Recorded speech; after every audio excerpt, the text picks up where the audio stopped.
sinunod mo kalooban ng Diyos. Ibang way nga lang. Okay lang yun. Basta nakarating. Huwag kayong matakot na mawalan. Tandaan ninyo, ang lahat ay sa inyo kabubuti. Good morning mga kapatid. Mag-aalay muna tayo ng giving of the best. Kaya kapatid. Yung iba siguro, mamaya na sila pagdating nila.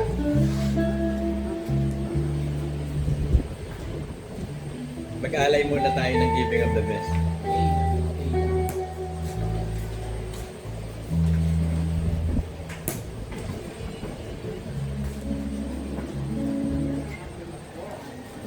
Kapatid na mo ulit, may microphone kita, di ba?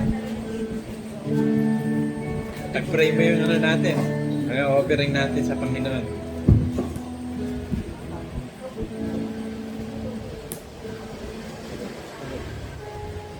Wala ba? Ikaw, Des. Manalangin tayo mga kapatid. Panginoon, maraming salamat. Patuloy ka namin ang loob ang ating. Pinapasalamatan ka namin, Panginoon, sa pagbibigyan mo sa akin, Panginoon, sa pagbibigay ng Espiritu. Maraming po yung mga kasunod sa nagreto ko na magbibigay o giving the best para sa proyekto. Pinagpapahala po namin kay Panginoon. Kaya kung mapagpapahala niyo po sa akin, pagkabigyan po ako kayo sa libutan. Ibig namin ipapahal sa inyo. Muli po, Panginoon, patuloy ko sa inyo sa pangalan ni Jesus. Amen and amen. Amen. Okay mga kapatid. Nakikita ng Diyos ang puso. Nalalaman niya nasa ating pag-iisip. Ito isang dakilang araw. Pagkat ito yung revelation sa ating apostol na si Brother Manny. Hindi lahat ng iglesia mayroong ganitong giving of the best. Pero sa iglesia natin, naging revelation to kay Brother Manny. Ngayon, yung pagbibigay natin, ang Diyos ang nakakaalam ng puso at isip natin. Ano yung intention, ano yung quality ng pagbibigay mo. Bakit ka ba nagbibigay? Ano ang paraan ng pagbibigay mo? Ano yung quality? Kasi yung quantity, resulta lang yun ng intention mo at ng kalooban mo. Kasi sinasabi ng Panginoon, nababasa niya ang puso at isip natin. Sabi sa Jeremiah 17.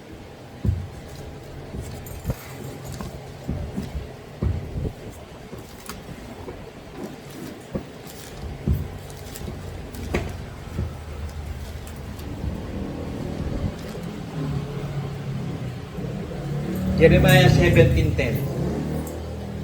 Teka. Akong Panginoon ay sumisiyasat ng pag-iisip. Aking tinatarok ang mga puso upang magbigay sa bawat tao ng ayon sa kanya-kanyang lakad, ayon sa bunga ng kanya-kanyang mga gawain. So ano ang pananaw mo dito? Kasi kung ano ang tingin mo dito, mahalaga ba sa iyo yung giving of the best? Napaka-importante ba nito? O baliwala sa iyo? Kung baliwala sa iyo, hindi baliwala ka rin sa Diyos. Pero kung ibibigay mo yung talagang the best sa puso mo, kasi ang the best sa puso natin, yung the best mo talaga Ang titignan ng Diyos, yung the best mo Kung the best ba yun sa Diyos? Kasi ang sinasabi ng Diyos, ang the best na pagbibigay, yung nanggagaling sa kusang loob. Yung sarili mong kalooban, hindi napipilitan dahil utos o dahil kailangan. Hindi. Tumitingin siya sa ating puso, ito ba'y sarili mong kalooban? Pinagpasyahan mo ba ito ng sarili mong kalooban? O dahil inutos lang? O dahil na kailangan? Kasi kailangan makita ng Diyos sa puso natin yung talagang pagbibigay mo. Katulad ng sinabi ni Pablo kay Filemon, kung wala siyang pasya, wala akong magagawa. Ang yung pagtanggap o kay Onesimus ay hindi dahil sa kailangan o hindi kusang loob. Basahin natin yun. Sariling kalooban. Filemon 1:12.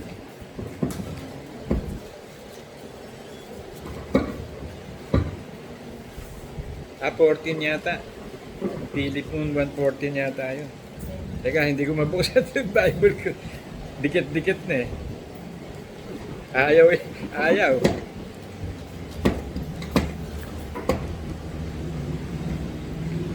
Philemon 1:14. Dadapuat kung wala kang pasya, ay wala akong magagawang anuman upang ang iyong kabutihan loob ay huwag maging tila sa pangangailangan kundi sa sariling kalooban.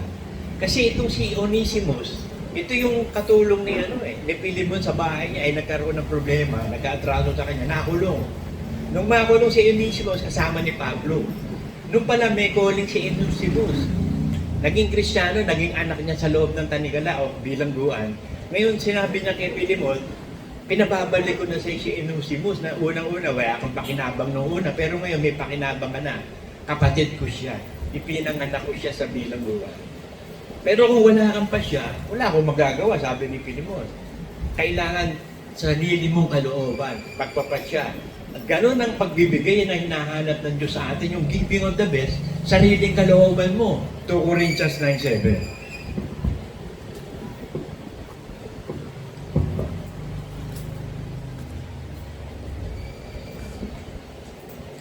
Magbigay ang bawat isa sa inyo sa ipinasya ng kanyang puso. So yun ang tinitignan ng Diyos, yung intention mo. Yung quality ng pagbibigay mo, hindi titignan ng Diyos kung marami kang binigay o kukunti eh. Ang tinitignan ng Diyos, ano yung intention ng pagbibigay mo? Kung saan loob ba yan? Sarili mo bang kalooban? Maligaya ka bang ginagawa yan? Ipinatatalo mo. Okay lang mawalan ako ng pera. Pasunod ko lang ang Diyos ko. Kasi kung ganun yung kalooban mo, matindi yung kalooban mo ng pagbibigay, ay mas matindi ang Diyos sa iyo. Ayon sa panukat na isusukat mo, doon ka susukatin. Kaya lahat ng ibibigay natin, the best to eh. Kasi yan ang the best mo eh. So i-honor ng Diyos yun, the best mo yan, sige. Susukatin ko yung the best mo, bibigyan kita ayon sa the best mo. So ang hinahanap ng Diyos sa atin, yung pusang loob eh. Kasi yung pusang loob, nandun yung free willing ng pagbibigay, hindi dahil iniutos o dahil kailangan, kundi kalooban mo talaga na pagpalain ng Diyos. Kalooban mo na ibigay sa Diyos ang pinakamahalaga sa tingin mo, pinaka-the best sa iyo. Kasi kung ang tingin mo sa sarili mo, the best yun, edi the best yun. Hindi naman sasabihin ng Diyos na hindi the best yan. The best nga sa iyo yan eh. Ay di sige, yan ang the best mo. Susukatin ko yung the best mo. Ibibigay ko yung the best mo, ayon sa sukat mo. Kaya, we must be worthy, sabi ng 2 Timothy 2:15.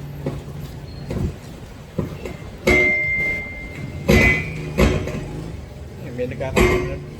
Saan ba yun? Ray, SOS. Ibang microphone. 2 Timothy 2:15. Pagsikapin mo humarap na subok sa Diyos. So, we must be worthy. Patunayan na ang ginagawa mo yan, the best sa Diyos yan. Subok ka, matibay, matatag. Excuse me.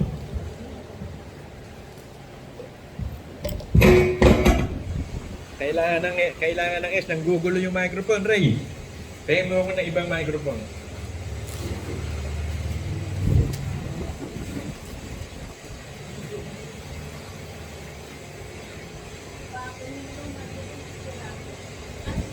Di ba din soundproof ba yung lugar na yun? Di ba marinig? Ayun, no, naglalabo na. Ako, ayun, tumutunog ng kanya. Naglolobat na, oh.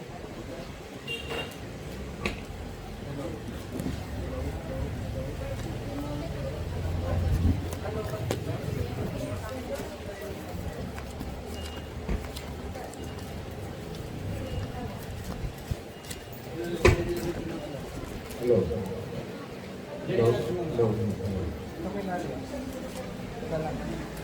Parang puwasan na dito. Oo, mas maganda yung ano eh.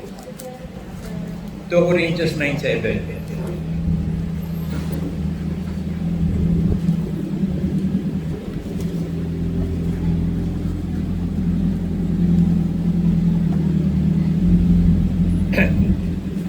Magbigay ang bawat isa sa inyo ayon sa ipinasya ng puso. Huwag mabigat sa loob o yung nanghihinayang ka. Sabi nga ng message kanya, huwag kayong matakot mawalan. Di biro. Kasi pag nakita ng Diyos yung pananampalataya mo, yung intention mo, yung quality ng pagbibigay mo, you cannot out-generous lang. Grabe itong taong ibibigay sa'yo. Kasi yan ang batayan ng Diyos, yung pananampalataya. Ano yung pananampalataya mo dito? Ito bang ginagawa natin ito eh? Baliwala. O revelation to ng Panginoon kay Brother Manny. Dito ka susukatin sa buong taon mo. Ano yung ginawa? Kasi buong taon eh. Once a year lang to eh. Ano ginawa mo dun sa once a year na yun? Minsan lang hinihingi ng Diyos yung the best mo. Naibigay mo ba yung the best? Sarili mong kalooban, maligaya ka, mawalan, maagawan, masunod mo lang ang Diyos. Kaya nga ayan ang message kanina eh. Huwag kayo matakot mawalan. Kasi ang source mo langit eh. Ang Diyos eh, nasa langit. Ang bangko natin, ang Diyos eh. Nauubusan ba ng pera ang Diyos? Hindi. Wala nga siyang pera eh. Bakit? Ba kailangan ba ng Diyos ang pera? Ang nasa Kanya, kasaganaan. Ibibigay sa iyo kasaganaan. Kung matututunan mong magbigay ng mabuti. Cheerful giver, sabi dito eh. Magbigay ang bawat isa sa inyo sa ipinasya ng kanyang puso. Huwag mabigat sa loob o dahil sa kailangan. Sapagkat iniibig ng Diyos ang nagbibigay ng masaya at maaaring gawin ng Diyos na ang lahat ng bagay sa inyo sumagana upang kayo na mayroong laging buong kaya sa lahat ay magsipat-sagana sa bawat mabuting gawa gaya ng natutulag. Siyang nagsabog, siyang nagbigay sa mga dukha ang kanyang katwiran mananaliti patpailan. Ang nagbibigay ng binhi sa naghahasik at ng tinapay na pinakapagkain, magbibigay at magpaparami ng hindi upang ihasik at magdaragdag ng buga ng inyong katwiran. So nasa iyong pananampalataya eh. Yung puso mo, kasi nga nababasa ng Diyos puso mo eh. Alam niya nasa puso at isip niya eh. Kung ito bang pagbibigay mo ito, baliwala ba to? Para sa iyo, ano lang yan, baliwala? Ako eh, nakakaawa ka kung gano'n. Eh, revelation yan eh. Bakit naglagay pa ng apostol ng Panginoong Yesus wala kang ibibigay na kapahayagan? Kaya nga mapaalala ang iglesia to, may kapahayagan ng Panginoong Yesus. Walang ganito sa ibang, maghanap kayo kung mayroong his offering o best offering. Wala kang makikita yun sa iba.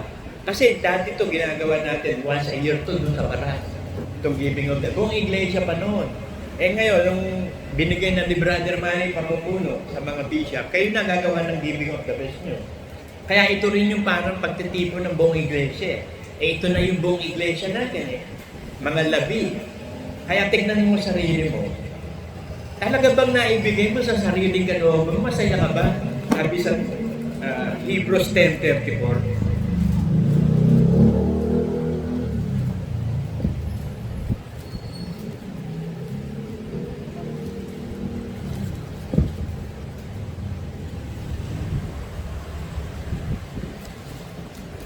Sapagkat kayo'y nahahabag sa mga tanikala at tinanggap nyo ng buong galak ang pagkaagaw ng inyong pag-aari.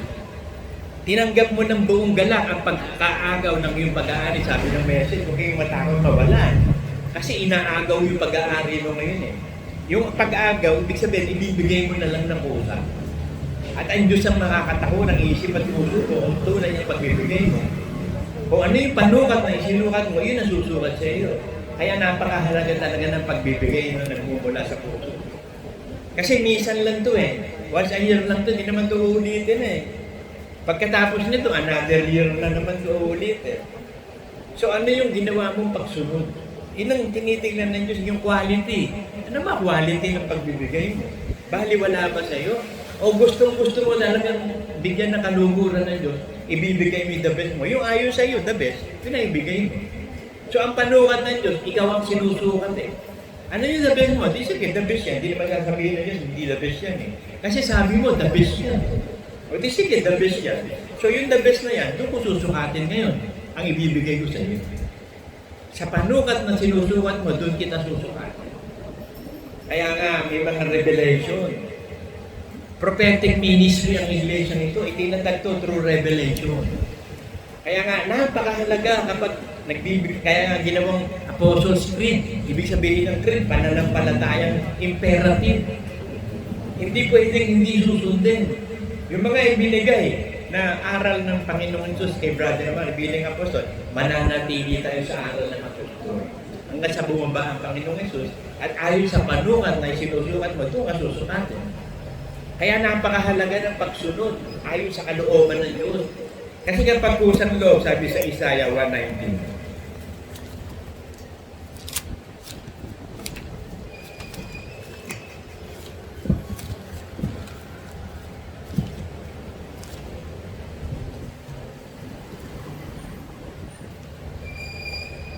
Kung kayo'y magkusa at magmasunurin, kayo'y magsisigain ng buti ng lupain. Yung pagpapala ng lupain, pagpapala ng Diyos sa iglesia, magiging masagana ka kung ikaw ay magkusang loob at masunurin. So yung binasa ko sa inyo, na ayon sa panukat at sinusukat mo, doon ka susukatin. Kasi nakikita nga ng Diyos ang puso. Hindi ka naman makakakubli sa Diyos. Paano pagkubli gagawin mo? Ang puso mo tinitignan ng Diyos. Binabasa niya yung puso't isip mo at magbibigay siya ayon sa tinakbo ng puso't isip mo. Ayon sa intention mo, ayon sa quality ng pagbibigay mo, doon ka bibigyan ng Diyos. Kaya sabi niya, magbigay ang bawat isa na ipinas siya ng kanyang puso. Kaya sabi ni Pablo kay Pilimon Pilimon, kung wala kang pasya, wala kang magagawa. Upang ang pagkabutihan loob mo ay maging hindi sa pangangailangan o sa pilitan lang, kundi sarili mong kalooban. 2 Corinthians 9:7, nagbigay ang bawal sa ayon sa ipinas siya ng kanyang puso na nagagalak siya magbigay. Yun ang ninanasis ng Diyos sa atin eh. Hindi yung dahil ang dami mong binigay, hindi naman yun ang batayan eh. Ang batayan ng Diyos, yung nagbigay, yung widow. Diba, nagbigay yung ng offering, sabi ng Panginoong Hesus, yung widow ang nagbigay ng pinaka-the best offering.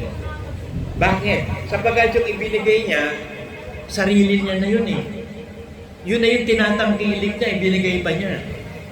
Kasi luluwalhatiin mo ng Diyos ng iyong tinatangkilik. Kaya sabi niya, yung mga nagbigay ng iba, maraming pera eh. Ang ibinigay lang nila, yung sobra sa kanila. Ang kita ng Panginoon, hindi sobra yung pangangailangan na yun eh. Para sa kanya yun, binigay pa niya. Ganun ang matinding pananampalataya. Para sa iyo na, binibigay mo pa. Imbis na kakain ka, ibibigay mo na lang sa anak mo. Di ba, nakakita ka ng pulubi, imbis na kakainin mo yung hamburger mo, bibigay mo sa pulubi. Ganun ang pagbibigay na nais ng Diyos eh. Hindi ka makasarili. Para sa iba lagi. At ang hinahanap mo, kaluwalhatian ng Diyos, hindi kaluwalhatian mo. Kaya malalaman mo kung tunay kang Kristiyano eh. Yung sa ipinagpapasya mo. Kaya nga, siya sa atin ang bawal sa ang kanyang sarili. Ano ang motibo mo? Ano ang intention mo? Ano yung quality ng pagbibigay mo? Lahat ng bagay. Yung pagsunod sa kalooban ng Diyos. Yung pagtugon sa utos ng Diyos. Paano? Ano quality ng pagsunod mo? Sumusunod ka na ba dahil utos? O sumusunod ka dahil mahal na mahal mo ang Diyos? Parang sa ganito, halimbawa, anak ka, may magulang ka, sumusunod ka sa magulang mo pag nag-utos. Bakit? Dahil magulang mo siya, nag-uutos, o dahil mahal mo siya? Hindi mo siya bibiguin kasi mahal mo siya. Ganun tayo, hindi mo bibiguin ng Diyos. Luluwalhatiin mo siya kasi mahal na tayo. At nung mahalin na tayo, pwede na tayo magmahal. So yung ibabalik mong pagmamahal sa Diyos, you cannot out-generous God. Pag nagbigay ka ng, halimbawa, nagbigay ka ng isang buto ng mais, sa Diyos, napaka-konti nun. Pagtubo nun, patutubuhin ng Diyos yung isang buto na yun. Ilang puno yung ibibigay ng Diyos sa iyo. Ganun ang Diyos natin eh. Ayon sa sukat ng pananampalataya, doon ka susukatin. Ayon sa ipinasya ng puso mo, doon magbibigay ang Diyos. Ayon sa ginawa ng tao. Kaya lahat ng gagawin, tingnan mo, the best ba to? Colossians 3:23 ba to? Basahin natin.